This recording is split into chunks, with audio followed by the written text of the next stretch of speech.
आज का टॉपिक हमारा है स्टार डेल्टा स्टार्टर। आज के इस टॉपिक में मैं आपको स्टार डेल्टा स्टार्टर एक्सप्लेन करने वाला हूँ। क्यों स्टार डेल्टा स्टार्टर क्यों हम लोग यूज़ करते हैं, इसका यूज़ करने से हमारा लाभ क्या चीज़ है, और साथ साथ में स्टार डेल्टा स्टार्टर का पावर वायरिंग का डायग्राम भी आपको एक्सप्लेन करने वाला हूँ। तो चलिए स्टार्ट करते हैं। जैसा कि मैंने आपको चार्ट पे लिखा हुआ है कि स्टार डेल्टा स्टार्टर, तो स्टार डेल्टा स्टार्टर क्यों यूज करते हैं। सबसे पहले देखिए जो मैंने लिखा है उसको पढ़ लीजिए। स्टार डेल्टा स्टार्टर और starting reduce voltage starter. Star delta starter को हम लोग स्टार्टिंग रिड्यूस वोल्टेज भी कहते हैं। रिड्यूस का मतलब होता है कि कमाना, तो स्टार्टिंग मतलब कि शुरुआत में, रिड्यूस मतलब है कमाना, वोल्टेज क्या मतलब कि स्टार्टर के जरिए मोटर को स्टार्टिंग में रिड्यूस वोल्टेज देंगे ताकि मोटर मेरा स्लो स्पीड में स्टार्टिंग में रन करे, और फिर वो जब रोटर के स्पीड को रन अचीव कर लेगा, जब वो अपनी स्पीड के नियरेस्ट पहुंच जाएगा कुछ समय बाद, तब हम उसको फुल वोल्टेज दे करके उसको फुल स्पीड में रन कराएं। देखिए जो मैंने लिखा है स्टार डेल्टा स्टार्टर और स्टार्टिंग रिड्यूस वोल्टेज स्टार्टर। यह स्टार्टर मोटर को स्टार्टिंग में लो वोल्टेज फिर हाई वोल्टेज में रन कराने के लिए किया जाता है। यह इसलिए करते हैं कि मोटर अगर स्टार्टिंग में ही हाई वोल्टेज में रन करेगा तो मोटर मेरा स्टार्टिंग में ही फुल स्पीड में रन करने को चाहेगा, जिससे सर्ज करंट प्रोड्यूस होगा जो मोटर को डैमेज कर सकता है। मोटर के सर्ज करंट को रिड्यूस करने के लिए मोटर को हम स्टार्टिंग में लो वोल्टेज में रन कराते हैं। कुछ देर रन करने के बाद फिर मोटर को फुल वोल्टेज पे रन कराते हैं, जिससे मोटर मेरा सेफली रन करता है। तो उसमें स्टार डेल्टा में स्टार्टर का काम यही होता है कि स्टार्टर जब भी मेरा ऑपरेट होगा तो क्या होगा कि मोटर को लो वोल्टेज मिलेगा तो मोटर मेरा कम स्पीड में रन करेगा, और जैसे वो आस्ते आस्ते अपनी स्पीड को अचीव करना चाहेगा, वैसे कुछ पल बाद हम लोग डेल्टा में उसको कनेक्ट कर देंगे। डेल्टा में उसको फुल वोल्टेज मिलेगा, तब वो अपना फुल स्पीड में रन करेगा। हटा कर अगर उसको फुल वोल्टेज दे देंगे तो मोटर मेरा सर्ज करंट प्रोड्यूस करेगा और मोटर मेरा डैमेज हो सकता है। In English, most induction motor are started directly online. ज़्यादातर स्टार्टर जो होता है मेरा, इंग्लिश में जो मैंने लिखा है कि ज़्यादातर मोटर जो होता है जो 10 HP से नीचे का होता है उसको डायरेक्ट ऑनलाइन स्टार्टर, जो इसको डीओएल स्टार्टर होता है, उसमें रन कराता है। But when large motor are started that way the cause a disturbance of voltage on the supply.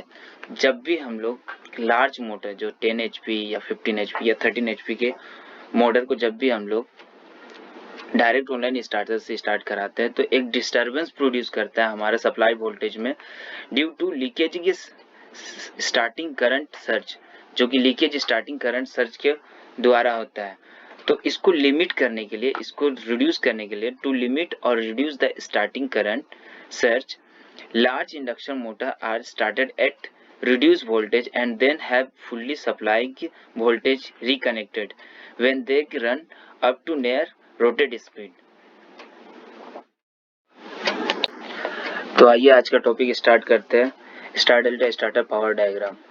जैसा कि हमेशा की तरह पावर डायग्राम आपका बहुत ही ज़्यादा इंपॉर्टेंट होता है। कहीं पे भी इजीली एक्सप्लेन करने के लिए पावर डायग्राम बहुत ज़्यादा ज़रूरत पड़ता है। आपको चार्ट वगैरह में आपको पावर डायग्राम से ही काम करना पड़ता है। पावर डायग्राम से किसी भी चीज़ का वायरिंग करना, किसी भी चीज़ को ड्रॉ करना पड़ता है। तो आइए आज एक्सप्लेन करता हूँ star delta starter power diagram. बहुत ही ईजी है, आपको स्टेप बाय स्टेप आपको इसका प्रोसेस है, किसका क्या काम है, कौन से सिंबल का क्या नाम है, किस तरीके से क्या वर्क कर रहा है, क्या इसका वर्किंग है, सब आपको एक्सप्लेन करता हूँ। तो आइए स्टार्ट करते हैं। प्रोसेस में देख लीजिए, नंबर वाइज मैंने आपको नोट डाउन कर दिया है। तो पहला नंबर में क्या लिखा हुआ कि 3 फेज सप्लाई। पहला में 3 फेज सप्लाई, दूसरे में है फ्यूज, एमसीबी और एमसीसीबी, तीसरा में है मेरा K1 contactor for main contactor and K3 for delta contactor, चौथा में K2 for star contactor from delta contactor, पांचवा में लिखा हुआ है overload relay from main contactor, छठा में लिखा हुआ है motor terminal U1 V1 W1 from overload relay, सातवां में लिखा हूँ motor terminal V2 W2 U2 from delta contactor. तो आइए एक्सप्लेन करते हैं इसका कि star delta starter power wire power wiring. पहले आप क्या किया कि आर वाई बी 3 सप्लाई आप बस बार से मेन स्विच से कहीं से भी लाए, ला करके इनपुट किए आप फ्यूज में, फ्यूज की जगह एमसीबी और एमसीसीबी भी आप यूज कर सकते हैं। तो फ्यूज में इनपुट किए, वहां से आउट करके दोनों कॉन्टेक्टर जो मेरा K1 है और K3 है, K1 for main contactor, K3 for delta contactor, दोनों में मैंने लूप कर दिया। देखिए आर वाई बी, इसमें भी देखिए ये आर, ये मेरा वाई, ये मेरा बी, लूप कर दिया। अब मेन कॉन्टेक्टर से सीधा आउट करेंगे ओवरलोड रिले में इनपुट कर देंगे। मेन कॉन्टेक्टर से ये आर, ये वाई, ये बी रिले में इनपुट किया, ये रिले का सिंबल है मेरा, ओवरलोड रिले का, रिले में इनपुट किया, रिले से आउट करके सीधे मोटर के टर्मिनल जो U1, V1, W1 है उसमें कनेक्ट कर दिया। अब जो मेरा डेल्टा कॉन्टेक्टर था, क्या डेल्टा कॉन्टेक्टर में जो इनपुट हुआ था उसे आउट करके एक सप्लाई स्टार के आउट में उसे कनेक्ट कर देंगे। स्टार के आउट में एक सप्लाई आर वाई बी के फेज में इनपुट कर देंगे। जैसे देखिए ये मेरा आर, ये मेरा वाई, ये मेरा बी इनपुट किया। स्टार का दूसरा पॉइंट जो होता है, स्टार का दूसरा पॉइंट, उसको कंप्लीटली हम शॉर्ट कर दें, जिसकी वजह से ये टू फेज नहीं बनाएगा। ये मेरे मोटर में हमेशा एक कॉइल में सिंगल फेज करके सप्लाई देगा, मतलब कि 220 सप्लाई देगा, जिस वजह से मोटर मेरा स्लो रन करेगा। अब डेल्टा देखिए, डेल्टा से जो आउट किए थे एक आउट डायरेक्ट मोटर के टर्मिनल में लेकर के जाएंगे। जैसे देखिए ये आर मोटर के टर्मिनल नंबर V2 में कनेक्ट हुआ, ये Y मोटर का टर्मिनल नंबर W2 में कनेक्ट हुआ, ये मेरा B जो कि मोटर के टर्मिनल नंबर U2 में कनेक्ट हुआ। अब देख लेते हैं इसका टर्मिनल, आपको एक्सप्लेन कर देते हैं टर्मिनल किस तरीके से किया हुआ। देखिए यहाँ पे मोटर में कॉइल जो रहता है वो देखिए ये U1, V1, W1 में है, यहाँ पे है V2, W2, U2 में है। मतलब कि ये U1 ये मेरा U2 एक कॉइल है, U1 और U2 एक कॉइल है, यहाँ पे V1 और V2 एक कॉइल है, यहाँ पे W1 और W2 एक कॉइल है। डेल्टा में क्या होता है, डेल्टा में रन करने के लिए मेरे को हर एक कॉइल में 2 फेज की जरूरत होती है। और स्टार में क्या होता है, हर एक कॉइल में मेरे को सिंगल फेजिंग की जरूरत होती है, सिंगल फेज की ही जरूरत होता है। तो यहाँ पे हुआ क्या चाहिए कि देखिए जब भी मेरा डेल्टा कनेक्ट होगा, जैसे कि डेल्टा ऑपरेट जैसी होगा, तो आप देख लीजिए U1 में मेरा आर गया, अब मेरा U2 में कौन सा सप्लाई जा रहा, वो जा रहा मेरा वाई, ब्लू जा रहा। तो मेरा क्या चाहिए, U1 में 2 सप्लाई चल गया मेरा, मैंने 440 गया। उसी तरह से V1 देख लीजिए, V1 में मेरा वाई गया और V2 में मेरा रेड चल गया, तो 2 सप्लाई इसमें भी चल गया, मतलब 440 इसमें भी चल गया। उसी तरीके से W1 में देखिए B गया और W2 में मेरा Y चल गया, इसमें भी 2 चल गया, तो ये भी 440 सप्लाई हो गया। तो मतलब डेल्टा में जब भी रन करेगा तो मोटर मेरा फुल स्पीड में रन करेगा, क्योंकि इसको 440 सप्लाई जा रहा। अब देखिए स्टार किस तरीके से वर्क करता है। स्टार ये गया R, ये गया Y, ये गया मेरा B, तीनों को यहाँ पे शॉर्ट करा दिए।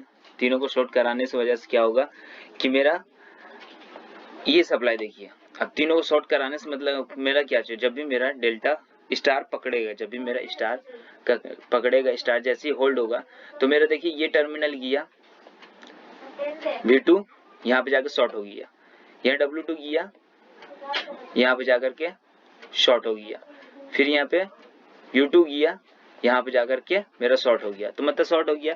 अब सिर्फ मेरा सप्लाई कहाँ से जा रहा, तो वो सप्लाई सिर्फ जा रहा मेरा ये जो मेन कॉन्टेक्टर से सप्लाई जा रहा था, ये आर, ये वाई, अब बी। तो मेरा क्या चाहिए, एक टर्मिनल, तो मेरा 3 टर्मिनल मोटर के जहाँ पे 6 टर्मिनल है, तो कंप्लीटली 1 2 3 ये तीनों टर्मिनल कंप्लीटली मेरा शॉर्ट हो जा रहा, जिस वजह से मोटर के एक कॉइल में हमेशा एक ही सप्लाई जा रहा। जैसे देखिए U1 में है, U1 में एक ही सप्लाई है, एक सप्लाई शॉर्ट है। V1 में भी उसी तरीके से एक सप्लाई है, W1 में भी उसी तरीके से एक सप्लाई है। एक सप्लाई कंप्लीटली शॉर्ट है, एक कॉइल का एक टर्मिनल कंप्लीटली शॉर्ट है और कॉइल का दूसरे टर्मिनल में एक ही सप्लाई जा रहा। तो जिस वजह से क्या होगा, मोटर में कि एक कॉइल में 220 सप्लाई ही जाएगा। 220 सप्लाई जाने की वजह से क्या होगा, मोटर मेरा स्लो रन करेगा। और जैसे मेरा डेल्टा ऑपरेट होगा, तो यहाँ पे देखिए आप देख रहे हैं हर एक कॉइल में, हर एक कॉइल जैसे U1 है, ये U2 है, दोनों में मेरा डिफरेंट 2-2 सप्लाई जा रहा है, एक में रेड जा रहा है, एक में बी जा रहा है, ब्लू जा रहा है, तो मेरा क्या चाहिए 440 इसमें सप्लाई जा रहा है। उसी तरीके से V1 अब V2 में भी देखिए यहाँ पे Y गया, यहाँ पे रेड गया, इसमें भी सप्लाई 2 गया, तो यहाँ पे 440। और B में W1 और W2 में भी यहाँ पे B जा रहा है, यहाँ पे Y जा रहा है, इसमें भी 2 सप्लाई जा रहा है, तो मोटर को मेरा 440 सप्लाई कंटिन्यूअसली प्रोवाइड होगा, जिस वजह से मोटर मेरा फुल स्पीड में रन करेगा। यही है स्टार डेल्टा स्टार्टर का पावर डायग्राम। इसमें कुछ इंडिकेशन है, इंडिकेशन आप देख लीजिए, जैसे कि L1 L2 L3 for 3 phase supply, जो कि लिया मेरा L1 L2 L3, ये जो है मेरा वो RYB है मेरा, उसी को L1 L2 एंड L3 जो 3 फेज सप्लाई के लिए बोला जाता है। फिर K1 किस लिए है, K1 मेन कॉन्टेक्टर, ये जो K1 देख रहे हैं ये K1 मेरा मेन कॉन्टेक्टर है। K2 स्टार कॉन्टेक्टर है, ये K2 मेरा स्टार कॉन्टेक्टर है, स्टार कॉन्टेक्टर का सिंबल Y से सिंपली इसको डिफाइन करते हैं। K3 मेरा वो डेल्टा कॉन्टेक्टर है, जिसको D से हम लोग एक्सप्रेस करते हैं। M for motor. यहाँ पे देख लीजिए ये जो इंडिकेशन दे रखा है ये मेरा फ्यूज का है, फ्यूज का, आप फ्यूज की जगह MCCB कुछ भी आप प्रोटेक्शन यूज कर सकते हैं। उसके बाद ये कॉन्टेक्टर का सिंबल है, ये जो देख रहे हैं ये आपका कॉन्टेक्टर का सिंबल है। ये देखिए कॉन्टेक्टर का एक फिक्स कॉन्टेक्ट है, एक मूविंग कॉन्टेक्ट है, तीनों में देखिए एक फिक्स कॉन्टेक्ट, एक मूविंग कॉन्टेक्ट, एक फिक्स कॉन्टेक्ट, एक मूविंग कॉन्टेक्ट। ये मेरा ओवरलोड रिले का सिंबल है, ये वाला ओवरलोड रिले का सिंबल इसको देता है मोटर के प्रोटेक्शन के लिए। मोटर कभी भी अगर अपना लिमिटेड करंट से कभी भी अगर हाई करंट में रन करता है, ओवरलोड जब भी होता है, तो रिले मेरा ट्रिप करा देगा मोटर की सेफ्टी के लिए। ये मोटर का टर्मिनल है, टर्मिनल देख लीजिए U1 V1 W1 V2 W2 U2, इसमें हर एक U1 U2 जो है एक कॉइल हुआ, V1 V2 एक कॉइल हुआ, अब W1 W2 एक कॉइल हुआ। तो ये रहा स्टार डेल्टा स्टार्टर का प्रोसेस। एक बार और देख लीजिए कि RYB 3 सप्लाई इनपुट किया फ्यूज में, फ्यूज से आउट करके डायरेक्ट मेन कॉन्टेक्टर के इनपुट में, और यहाँ से ही लूप करके डेल्टा कॉन्टेक्टर के इनपुट में कनेक्ट कर दिया। अब मेन से आउट करके डायरेक्ट रिले से होता हुआ मोटर के एक टर्मिनल में कनेक्ट कर दिया, और डेल्टा से आउट करके एक मैंने स्टार के आउट में कनेक्ट किया, और एक मैंने रोटर के टर्मिनल में कनेक्ट कर दिया। स्टार का अपर पार्ट जो होता है, स्टार का जो इनपुट वाला पार्ट है, उसको डायरेक्ट मैंने शॉर्ट कर दिया। तो जैसी स्टार मेरा ऑपरेट होगा तो ये लाइन टोटल मेरा शॉर्ट हो जाएगा, ये पूरा लाइन देखने मेरा शॉर्ट हो जाएगा, मतलब ये समझ लीजिए आप ये तीनों टर्मिनल मेरा शॉर्ट हो गया। तो उस वजह से स्टार में जब भी मोटर रन करेगा, स्टार जैसे कनेक्ट करेगा तो मेन स्टार कनेक्ट करेगा, तो स्टार जैसे रन करने की वजह से क्या होगा कि मोटर को हमेशा 220 सप्लाई मिलेगा, जिस वजह से मोटर मेरा स्लो रन करेगा। अब जैसे स्टार्ट छोड़ेगा और डेल्टा जैसे पकड़ेगा तो मोटर के हर एक कॉइल को 440 सप्लाई मिलेगा। 440 सप्लाई मिलने की वजह से मोटर मेरा हाई स्पीड में रन करेगा, अपना फुल स्पीड में रन करेगा। तो स्टार डेल्टा स्टार्टर इसलिए यूज करते हैं कि अगर मेरा डायरेक्ट मोटर को डेल्टा कनेक्शन दे दिए, डायरेक्ट मोटर को अगर हम फुल स्पीड में रन कराते हैं तो मोटर में क्या चाहिए होता है कि सर्ज करंट प्रोड्यूस होगा, जैसा कि मैंने आपको पीछे कहा है कि प्रोड्यूस होगा। अब प्रोड्यूस होने की वजह से क्या मोटर मेरा डैमेज भी हो सकता है, इसलिए मोटर को आगे स्टार में रन करवाते हैं। स्टार में कुछ देर रन करने के बाद जैसे ये रन करना स्टार्ट हो जाता है, अपना स्पीड पकड़ना स्टार्ट हो जाता है, तो कुछ सेकंड बाद टाइमर के जरिए इसको या मैनुअल या फिर ऑटो जैसे भी हो, हम इसको डेल्टा में कन्वर्ट कर देते हैं, और डेल्टा में ये अपना फुल स्पीड अचीव करके अपना आराम से रन कर सकता है, जिससे मोटर को कोई भी प्रॉब्लम ना हो। तो इसीलिए स्टार डेल्टा स्टार्टर यूज करते हैं, ताकि मोटर में जो सर्ज करंट प्रोड्यूस होता है हाई स्पीड की वजह से, उसको हम लोग कम कर सके, उसको हम लोग रिड्यूस कर सके। तो वीडियो देखने के लिए थैंक यू। आपको कोई भी अगर प्रॉब्लम हो स्टार डेल्टा स्टार्टर का पावर डायग्राम में या फिर समझाने में कहीं पे भी प्रॉब्लम हुआ हो, तो आप डायरेक्ट कह सकते हैं कमेंट सेक्शन में, आपको मैं पूरा गाइड करूंगा, पूरा हेल्प करूंगा। तो थैंक यू वीडियो देखने के लिए।